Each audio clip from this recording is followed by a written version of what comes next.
Aloha all, and welcome to Lucy's Paradise podcast. I know I've kind of been MIA a little bit, especially since going back and forth to Los Angeles a lot. But I am back, happier than ever, better than ever, working on a lot of content coming up for you guys. For today's content, it might be something that you guys are like, oh my God, like I don't want to watch this video. But I think this video is actually really important, especially from my perspective, because I had the opportunity to live in Los Angeles for a little while and kind of drive there, which is totally different. But what I wanted to talk about today in this video is Hawaii traffic, Hawaii accidents that have been happening. I know you guys have been hearing it like all in the news, a crap ton. And it's something that I really do want to touch on because I feel like it needs to be talked about more. And I want everybody in Hawaii to be aware. Also, if you watch my videos, I want you to learn something, learn something about Hawaii or whatever it may be in my content. I want you guys to always be kind of getting a little bit of information that you might not have otherwise got anywhere else, unique to Hawaii if possible. So something I'm going to start off with is that right now, traffic accidents in Hawaii are at an all-time high. Okay, I'm going to give you guys a little information about what it's looked like the past few years. Okay, right now we're in 2025, as you guys all know, right? But last year in 2024, okay, just so you guys know, there was a recorded 102 traffic fatalities statewide. Okay, that is already 10% higher from the 93 that we had in 2023. Okay, so as the years have gone by, the last 3 years, there's been an increase in traffic fatalities. And that's really sad because to know that there are people and friends and family out there that are passing away from traffic accidents that could totally be avoidable. Right now, since October of this year, okay, October 24th, the fatality count was already at 106. We've already had 106 people pass away. And it's really sad to even talk about it as a number because it's not just 106 as a number, but it's like different people, right? And it's different families that have been affected by these traffic accidents. And I think a lot of you obviously know that one way and one major way to prevent traffic fatalities, because there are accidents that happen that are, that can just happen, from distracted driving to maybe it was too dark and you didn't see somebody crossing. And, there are ways that we can prevent this. One way we can prevent it is if you are going to be going out at night to maybe you walk to work and you take the bus and you cross really busy streets. Number one, follow all of the traffic laws as much as you can. Okay, I'm guilty of it too. I've jaywalked in Waikiki. Like, nobody's perfect. But if we can try to be safer in how we're managing things as pedestrians as well as when we're driving, maybe we can make this number go down. I would love to see this number go down within the next couple years. This is really sad because I feel like every single week I'm hearing about another fatality, another e-bike accident in Kapolei or something like that. And it's just like really gets to me because I know that we can prevent it. A lot of you know there are very reckless people out there that are driving e-bikes, driving motorcycles and things like that without helmets, being reckless, not being safe. Can we stop doing that? Like, I'm all for having fun. I'm all for being a risk taker. Trust me, I am the most adrenaline junkie you will find. But when it comes to preserving my life, I'm very serious about that. I have little nephews. I don't want them to have to bury me, So I try to be as safe as I can when I go out with my friends. One of the biggest holidays we just had was Halloween. And obviously there's a lot of drinking that happens in these holidays. So if you guys are going out and you are enjoying holidays like this, please get a designated driver. Do not drive drunk, okay? If you already have a DUI, do not drive if you're not supposed to be driving, okay? You got a DUI for a reason. You messed up and maybe you didn't get your license back or whatever it may be. But if you're not supposed to be driving, don't drive, okay? Oh my God, that's so crazy. The funny thing is, probably the people that are doing that will probably never watch this video and probably are not the type of people that would even watch my content in the first place, and I understand that. But if you have a friend or you have a cousin or you have a brother or somebody that you know drives drunk or drives reckless, and you know they're more reckless than they should be, please talk to them. Tell them, hey, there's a huge number right now in Hawaii for traffic fatalities, and I care about you. So please think about that, because it's not just them that they're going to get hurt, but it's their families that are also going to be affected. So we've all had that friend. I've had a friend, one of very close, dear friends of mine, and I always tried to hide his keys. I always tried to beg him to take an Uber. And there were a couple times where we went and partied, and I ended up leaving earlier than he did. And, you know, at times I regretted it, because then I would find out later or the next day that he drove home. And I'm like, dude, what are you doing? And he would even lie to me and tell me that he was staying the night at that person's house that had the party. And then I would feel less guilty. Okay, cool. And then I would find out that he actually ended up driving home. Well, long story short, now this isn't a tragic story. My friend is still alive, thank God. Very blessed. However, he did finally get arrested and caught, and got a DUI one evening, and he ended up having to tell me about it. And we had this whole discussion, and you know, I wasn't really like, oh my God, I told you so. But I said, dude, like, I've been telling you for years. And like, this is now the consequences of that. And that sucks. At this time, my particular friend was working at Google, and getting a DUI was really like detrimental to him and his job. And it just made everything very difficult, because then he, you know, didn't have a license and he had to deal with all this legal stuff. So my point in telling you that story is that, you know, I've had very successful friends that have also made that mistake.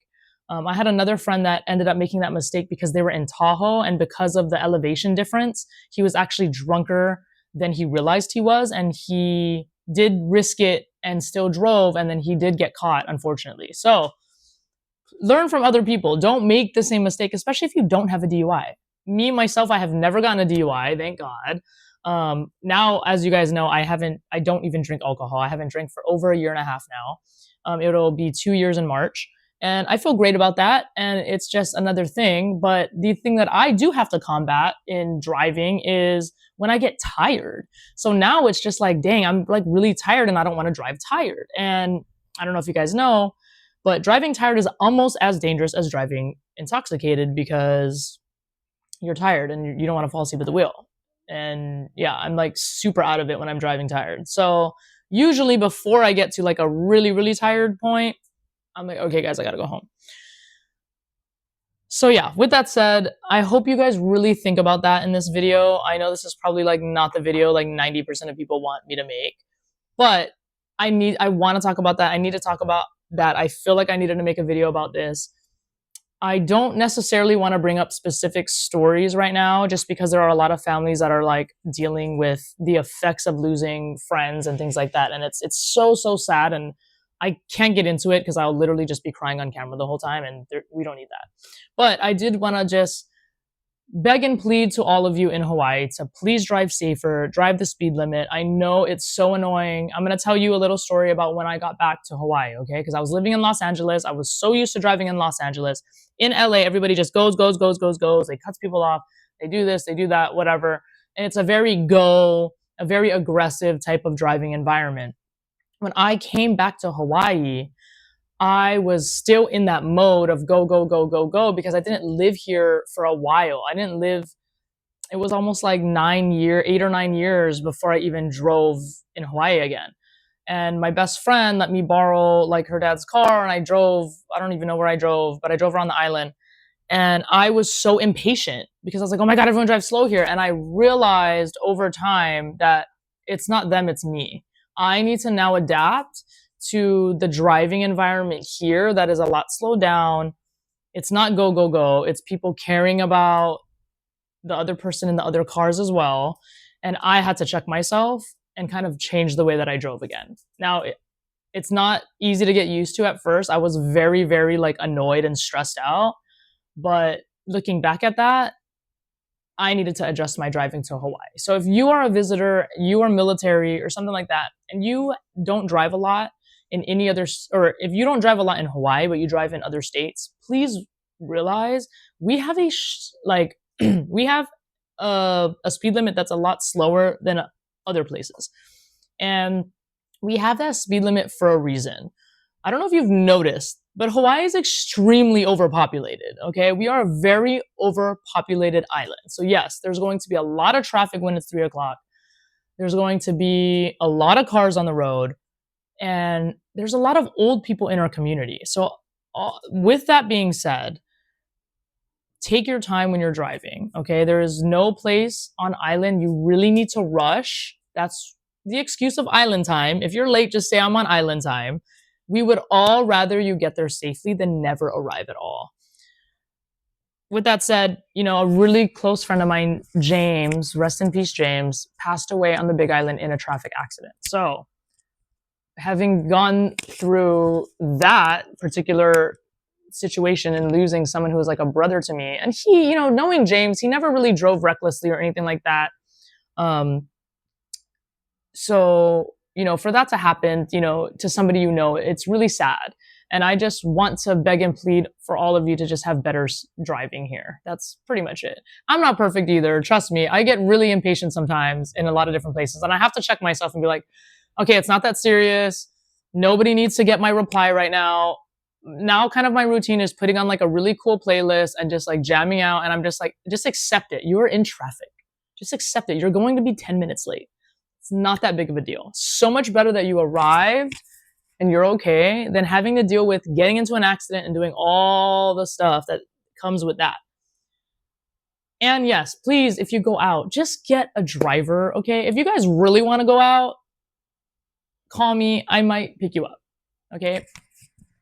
Bonus points if I get to drive your car and pick you up in your car and use your gas, I'll do it. But just call an Uber. Like, it's 2025. You have Uber app on your phone. Like, stop getting DUIs. Like, this is ridiculous. Okay, with that said, that's all of that with the driving. I'm going to leave on a positive note. The Dodgers won. I'm not even a Dodgers fan, I'm going to be honest. I'm an Ohtani fan for sure as a player. So I was very excited to see him and his team do well. I'm actually a Giants fan. I lived in San Francisco for a while. And so I am actually a San Francisco Giants fan. They have been sucking majorly. So as wanting to cheer on a team that's actually doing good, I was definitely in the Dodger hype. I love Ohtani, like I said. So I have the Ohtani jersey and I have my little LA hat. And I wear LA hats all the time because I go there and I do a lot of different music out there. And I'm sure you guys have seen on my social media about me going back and forth to LA. And I did get the opportunity just recently to perform at the Viper Room in Los Angeles. So that was very amazing. That was the second time I got to perform there this year. So it was wonderful. I had a great trip. I also had a birthday trip. It was my birthday on the 22nd of October.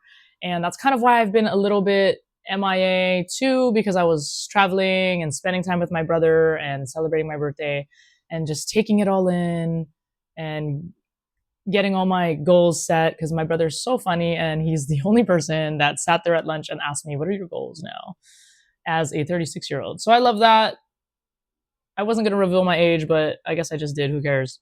I am 36. It's crazy. I probably look like I'm 26 in a lot of these videos. And a part of me really does wish I made a YouTube video like 10 or 15 years ago, but I didn't. I have a YouTube video now and a YouTube channel now. So this is what you guys get.